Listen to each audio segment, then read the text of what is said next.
So, Matt, where are we? Well, the secret location we discussed earlier in the week is, in fact, Berlin. It is Berlin. It's lovely to be back. Great city. We're in the offices of DPA, which is the Deutsche Press Agency. To whom many thanks. Brilliant offices, by the way. Wonderful offices. Yeah. And it's great to be back in the city. My children are half German, as you know, so I love the city. And it's always great, isn't it, to come here and get a sense of, we're a new European. We are obviously based in London. But Berlin is one of the places I think you have to come and get a sense test of what's going on generally. Just for the backstory, why are we in Berlin? I thought we hadn't, as a team, we're only a small team, and I thought we've never really gone away to think through what we're going to do for the next 12 months, 18 months. So where to go? And I thought we could do a special edition of a newspaper, which will be coming out shortly, around a European capital. Yeah. And then it was either going to be Barcelona, which is cliched and boring, or Berlin, which is neither cliched nor boring. It's an amazing city. People haven't been. Stunning city. It took us an hour and 15 minutes to get here from Stansted, although a lot of waiting on the tarmac thanks to Ryanair's pilot confusion. But it isn't. Chaos. It's not difficult to get to. It's brilliant to get to. Loads of hotels. The amazing thing about Berlin for me as a visitor is that living in London, to compare it with that, it's the density of people. Yes. It feels like there's about a fifth the people here. Yeah, absolutely. No, everything's cool, calm, collected. I'm sure I'm missing big parts of frantic panic, of course, and chaos, but it's nonetheless, it's architecturally beautiful. It's amazing. It has many layers of architecture through the. I mean, in a way, the funny thing about Berlin is that I always think it's like looking at geological strata, which is true of all great cities. But you can see, there's the east versus west. There's the new developments, which seem to me to be constantly coming up. Yeah. Every time you come back, there's a new office block or.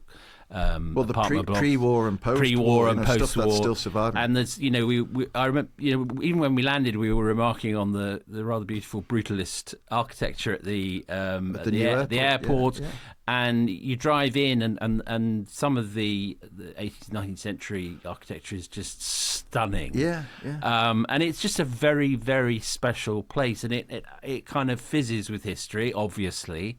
And I always feel that when you're here, you get a sense of what it is to be a European, where Europe has come from, and where it's going. Yeah. It's one of those. It's like a sort of marketplace. I always feel, of ideas, and it attracts a lot of youth and energy and art, and you never leave Berlin knowing less than when you arrive. It's true. I mean, I mentioned to you on the way, I'm reading a book by the philosopher Simon Critchley, and there was this amazing sentence I thought where he said, we might be through with the past, but the past isn't through with us. And I think one of the things we try and do in this podcast, but also in the newspaper a lot, is take a kind of longer view of stuff. Because I really do think one of the issues we've got is the brevity of the news cycle. Everything's about today, tomorrow, yesterday. Right? Today, tomorrow, yesterday, maybe next week. But if you want to understand any of the events that we're living through, you've got to look back generations to see where it's coming from. Absolutely. And the drag of history on our present is quite remarkable. Well, I mean, the European project, in a way, has its origins in Germany. The famous Thomas Mann saying that, there's a choice between having a German Europe and a European Germany. And after the Second World War, Germany embraced magnificently the European Germany option and became a kind of model social democratic state, to the rest of the world. And I think Michael Frayn says somewhere, that there's actually I think it's in the forward to his play Democracy, the quiet miracle of post-war West Germany and then after reunification of Germany entire is one of the great stories in human history.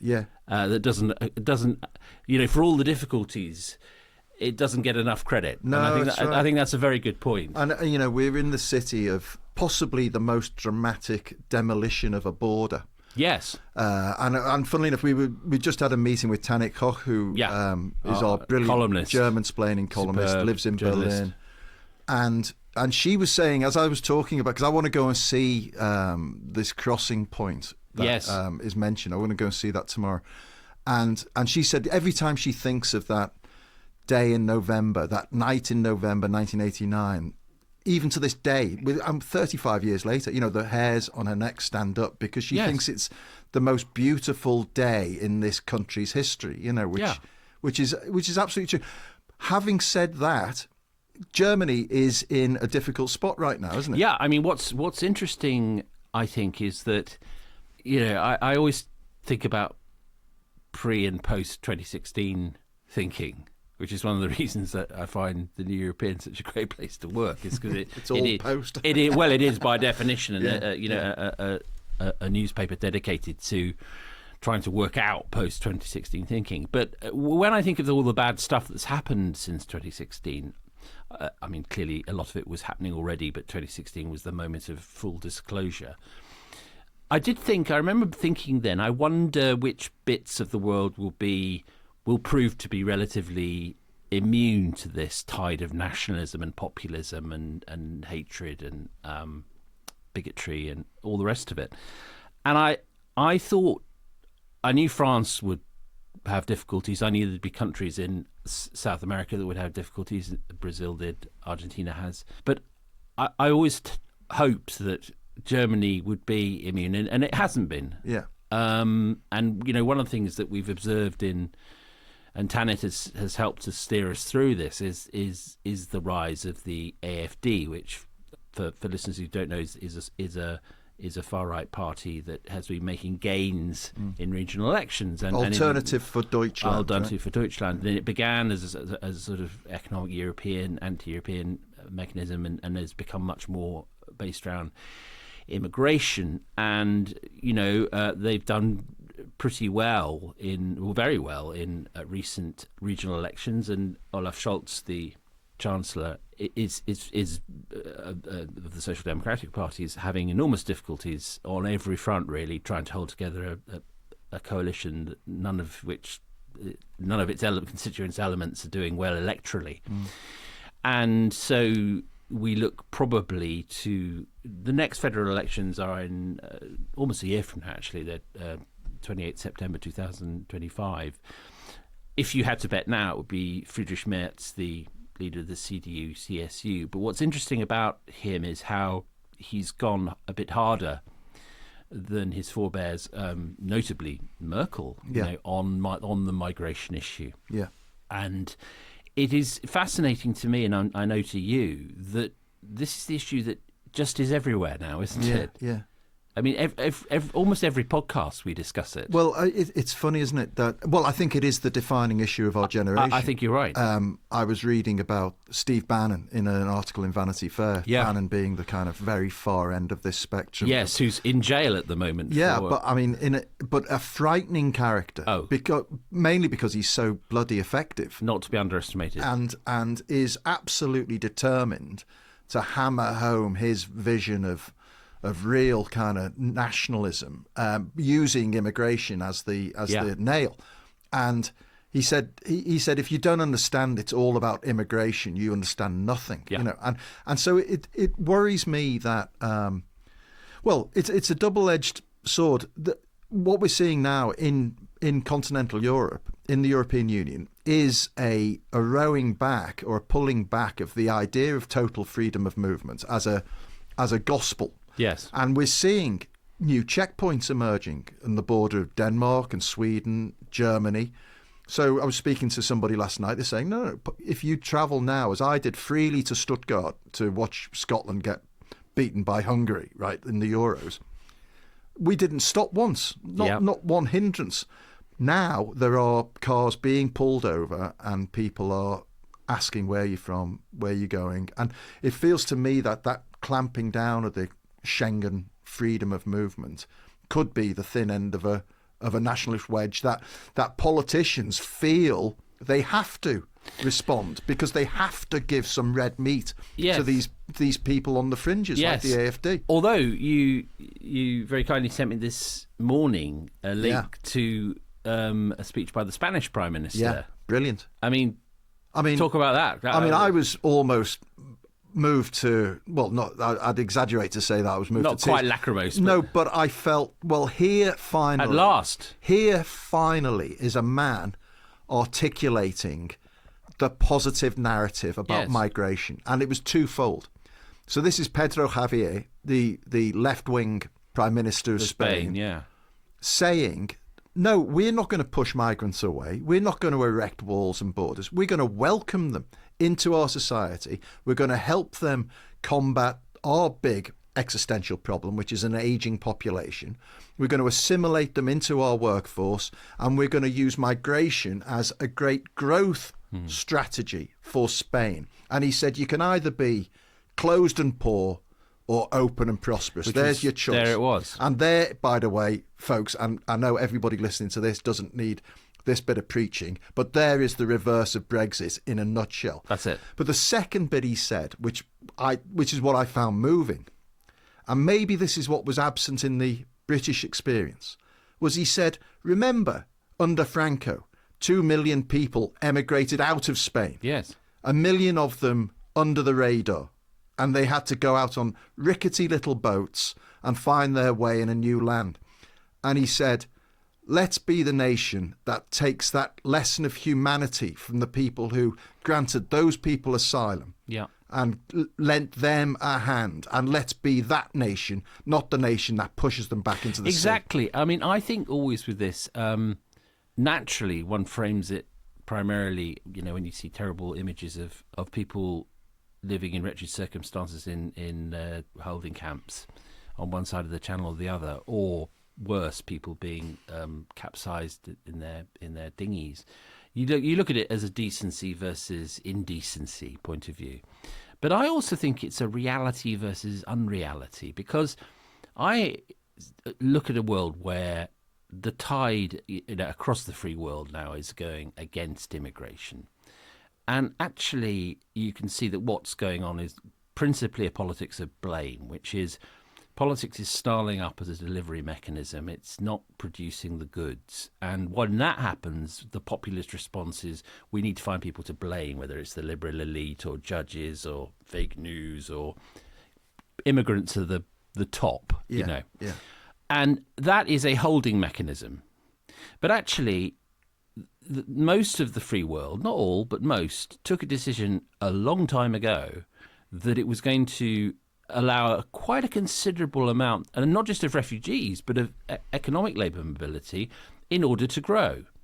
So absolutely, there's a humanitarian and moral case for immigration but and asylum. But there's also a sense in which, one of the 20th century's lessons was, if we're going to be as interdependent as we clearly want to be economically and socially, then of course we're going to allow quite a high level of immigration, and it's going to vary year on year and so on.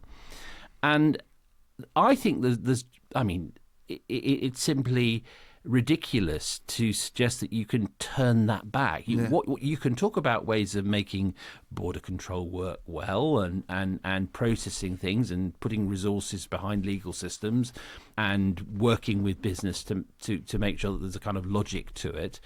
But we know from day-to-day life in Britain that the British economy and public services would grind to a halt, and arguably are grinding to a halt without migrant labour. So there's a kind of there's a nastiness to it, but there's also a quarrel with just the reality of what modern life requires. This is what I find incredibly frustrating and probably the most disappointing so far in Kier Starmer's first 100 days. Yes.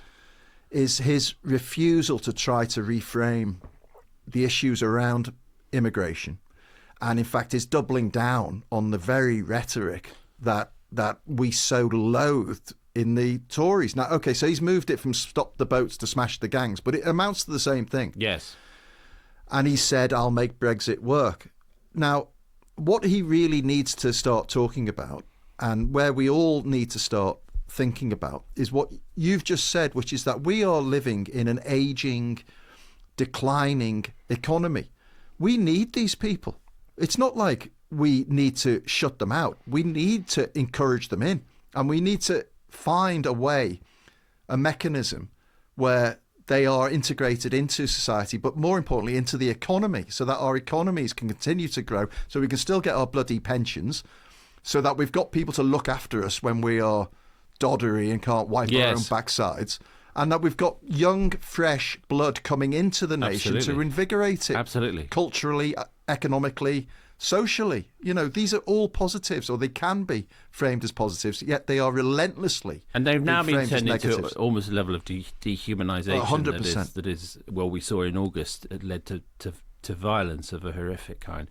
I mean, the other issue that has sort of been on my mind since we've been here is Ukraine, because as it happens, our trip here coincides with, entirely accidentally, with Zelensky being on tour in Europe, and he's just seen Kier Starmer. Then he's going. I think the order is he's going to see Macron, and then Olaf Scholz in this very city, and he is presenting what he calls a victory plan, and there's no doubt that I mean the overword phrase inflection point, which I kind of recall from sometimes. We are at that in the sense that, I mean, to take just the German, just not simply because we're here. That I looked up this morning the polls.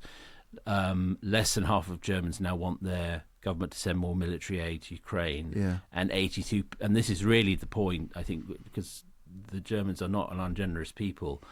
I think the really important statistic: 82% of those who answered said they didn't think Ukraine can win. Now, and of course, Germany's relationship with Russia in terms of energy dependence has always been very closely connected. So Germany's have always, geographically and also economically on the front line of this. And I don't know what you think, but I do feel that it's noticeable that both the far right party AfD and the new hard left party BSW alliance the thing they have in common is one of the things they have in common, apart from dislike of immigrants, is wanting to switch off the money to Ukraine. I think it would be an absolute catastrophe. It really, I think hugely so. And it obviously all our minds are turned at the moment to the Middle East, and rightly so. But that's clearly not that's not a binary answer. That's as we discussed on the podcast the other day. That's a process that involves huge complexity.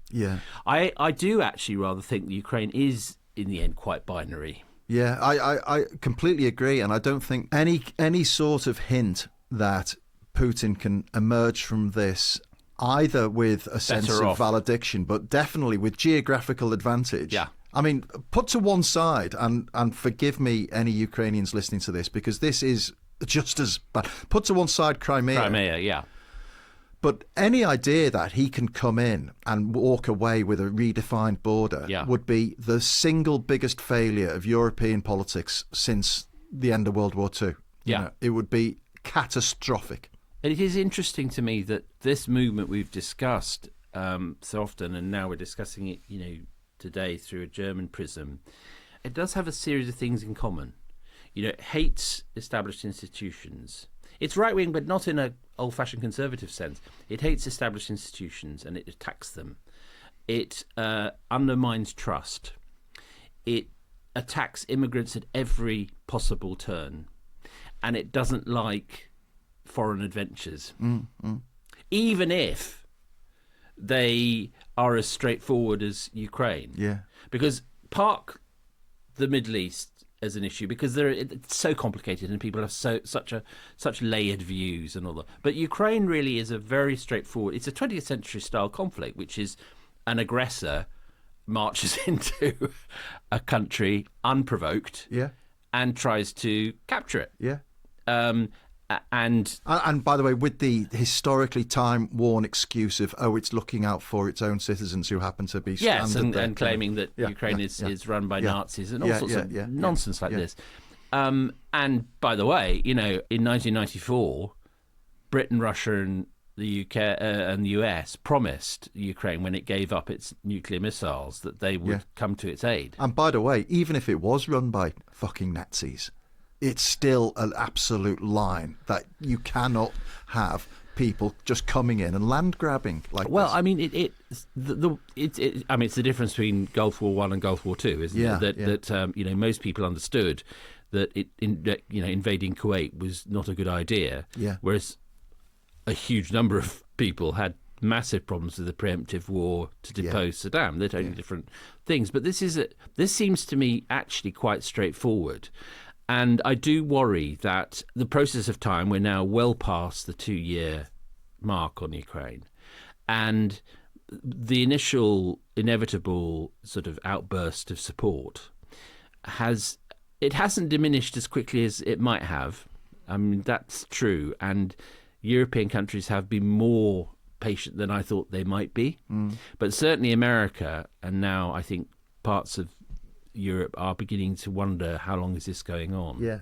So I'm concerned about that. Looking ahead at 2025 now, I wonder, how, when that third anniversary rolls around in February 2025, where the governments of Europe and the rest of the free world will be. Yeah, well, if we sell Zelensky and the people of Ukraine down the river, then we might as well go home. I'm afraid. Yeah, and the problem is that it's such a short-termist thing. Yeah. Because if we do, it's intrinsically wrong, but it's also an absolute green light. Totally, yeah. To anyone. Totally. Who wants to roll into any no wonder disputed territory around the world. The Estonians are building their military up in massive. Yeah, and you can. I think the Taiwanese are feeling. Well, a little bit. Absolutely. Any sane person would, if you get this sense of vacillation at the top of the big players, the United States, the European Union, China. If you get this sense that there's a wavering boredom, that actually, we can't see an outcome for this, so you better go and get yourselves to Riyadh or whatever and start negotiating. Then that really is a carte blanche for Putin and anybody who thinks that he'd stop at a few hundred square miles of Ukraine and won't be eyeing up his more northern borders is crazy. But I think it's really important, and being here reminds me, that we are terribly and awfully and tragically out of the EU. But what, as it were, the West does is essentially decided in Washington, D.C., Berlin and Paris.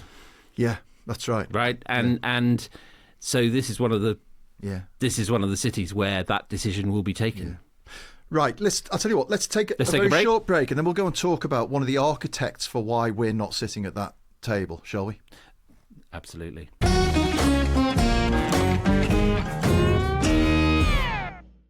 This podcast is brought to you by the subscribers of the New European newspaper. The New European was set up to fight against the iniquities of Brexit, and we carry on fighting the good fight against corrosive nationalism and right-wing media to this day. Not only that, though, it's a great read every week, full of fantastic cultural articles, political insight from across the continent, great writing, including my dear friend Matt Dancona. So sign up and join the community of readers that have made the New European the fastest growing newspaper in Britain. We'll give you a free Bollocks to Brexit passport cover when you join from just £1 a week. For £1 a week, that's less than the price of a bottle of water, you get all of our digital content, archive, puzzles, the lot.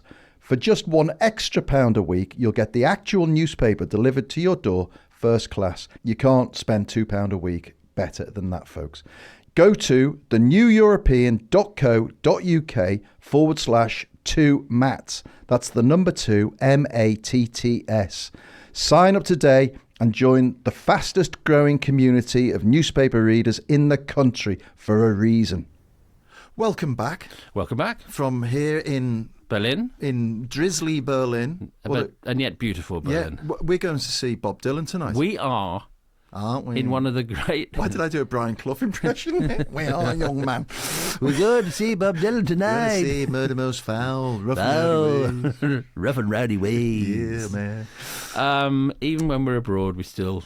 Yeah, we've got impressions. Yeah. So... Who's back on the scene? He's back, and we're recording this on Thursday, which... I don't know anyone who has any access to any media in the UK will have heard that his bloody book is coming out today, Boris Johnson. Unleashed. And we've talked about it. I've reviewed it for the paper this week. Brilliantly so. Thank you very much. And in fact, let me just make a little plug. If you haven't read it, go and register. You can read one or two articles for free, but read this one. It's Matt Dancona's review of Unleashed. It is brilliant. And even if you don't read it, register. Yes. Register now. In fact, don't register, just subscribe. Just subscribe. So I've been sort of having ploughed through the full 731 pages. You get less for manslaughter, of it. But I did want to read. I did want to read it all because you know what he's like. He hides things in the attic and have been following some of his sort of media round. And I think the full interview has yet to be transmitted. But he gave an interview to Times Radio. So what he said two things. One of which is conjecture, but the other I think crosses a line. So he says that he thinks it is a credible assertion that had Donald Trump still been president in February 2022, Putin would not have invaded Ukraine. Now, I don't think there's any reason to think that's true, but it's impossible to prove. Yeah. I mean, that's what Trump says. Yeah. I'm sure he said it to Johnson on numerous occasions. He certainly said it often enough in debates and on interviews. And so anyway, so what? It didn't happen. He wasn't president. I mean, it's mind-blowingly irrelevant and almost certainly a lie. Okay, but I mean, he's entitled. I mean, I suppose entitled to say it. But then he moved up a gear, and I'm fascinated in what you think of this because, and he hasn't said this before, and he doesn't say it in the book, which is that Johnson says about the January the 6th riots. In my view, whatever Trump, intended, I personally don't think he intended to, overthrow the Constitution. And what actually happened was the peaceful transfer of democratic power from one administration to another. And that's what should happen. Now, for me, and I don't know what you think, but for me, that is an absolutely scandalous thing. Yeah. For an ex-prime minister of the UK to say. It's disgusting because, well, I mean, what is he saying then? That there is a place you can go to in terms of insurrection, but as long as you don't actually succeed in that insurrection, well, it's okay then, and the transfer of power did happen. Let's look at what he says. He says he didn't intend to overthrow the institution, the Constitution. Well, what was he trying to do? Yeah. He was trying to prevent the certification of the election, which is a constitutional requirement. Yeah. And it's not a choice, just has to happen.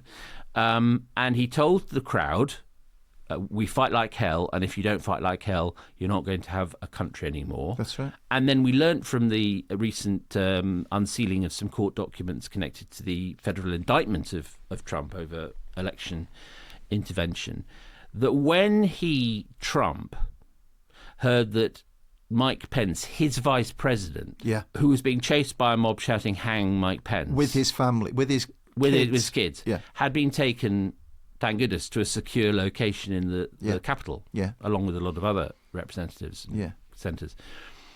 One of Trump's aides, rushed into the White House dining room where Trump was working and said that he was hoping that action would be taken to ensure Pence's safety. And according to the filing, Trump looked at this aide and said, "So what?" Jesus. About his own vice president. Incredible. Who in that instance was the president of the Senate. Yeah. For me, the defining characteristic of a democracy isn't... I mean, there are the universal franchise is incredibly important. But the thing that makes a democracy is the peaceful transfer of power. Yeah. Yeah. Washington going home, as they say. That was what made America, when Washington went home. Yeah.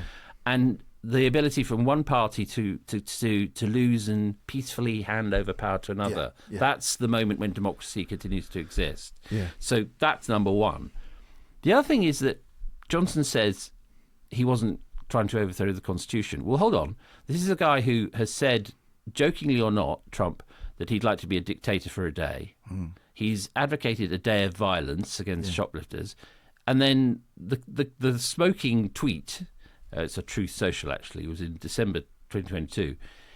He was talking about the electoral fraud, Trump, and he said, "A massive fraud of this type and magnitude allows for the termination of all rules, regulations and articles, even those found in the Constitution." So he was saying the quiet bit out loud. Yeah. He wasn't... We can rip it all up. It's just saying, if it's bad enough, I get to be unconstitutional. So... I don't know about you, but I I'm concerned by this because clearly the whole point of Johnson's book is it's, as I say in the piece, is it's a manifesto, not a memoir. That's right. He's clearly angling for a return. Yeah. And he's clearly now thinking Trump is going to win, which we can talk about separately. But the idea that's how you prepare. Yeah. As ever with him, it's always been a toss-up. What's in his interest? Well, is he a buffoon or is he a mendacious, malicious player on manoeuvres? And anyone who thinks he's just a buffoon, well, you're the buffoon. He's not. He's not a buffoon at all, and he is, and he's actually much more dangerous than Donald Trump in the sense that he knows what he's doing. This will get back to Trump because Trump's quite an assiduous keeper of cuts, as they say. You know, he doesn't watch anything or read anything, but he does keep an eye on what people say about it. Yeah.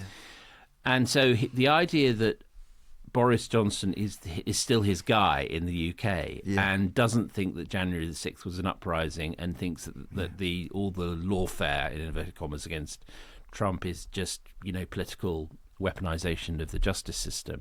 He will be grateful to Boris Johnson. And that's if he does become president, Boris Johnson will then present himself leapfrogging over Farage as Trump's man in the UK. Yeah. And I mean, I can't tell you how much I despise that. How does Johnson get on with Farage these days? Do we know? It's a very good question, because if I was Farage and extremely well placed at the moment, as the Tory party continues to go off into an orbit of its own, the one person I would not want back on the scene is Boris Johnson, because he's a popular. I mean, they are. I think they are cordial. Yeah. And they did do a deal. Yeah. In 2019 which helped Boris Johnson get his majority. Well, they're kindred spirits, aren't they? They are. They both understand the uses of entertainment and spectacle and theatre and television and social media and so on. But they may well.